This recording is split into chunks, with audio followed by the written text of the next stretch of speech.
আমাদের মামার বাড়ি এসেছি। মামার বাড়ি একটা কুকুর দেখতে পেয়েছি। আর এইটা আমার বড় মামার মেয়ে। নাম বলো, নাম। এটা বড় মামার মেয়ে, এর নাম ঝিনু, আর এর নাম অর্ক। দেখো, দাঁড়া দাঁড়া। হাই গাইস, আমি মামার বাড়ি। দেখো আমাদের কুকুর, এটা মানে আমাদের না, রাস্তার কুকুর। হ্যাঁ, আর দেখো কত কিউট। হাই করে দাও সবাইকে। হাই, হাত দাও, হাত দাও। হাত দিচ্ছে। আর দেখো, নাচু নাচু নাচু নাচু নাচু নাচু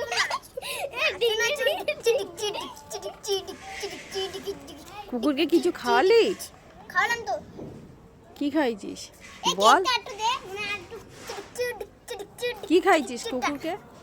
কেকটা দে না জিনু। বলবি কি কেক খাবি? কেক খাবিয়েছিলাম তো।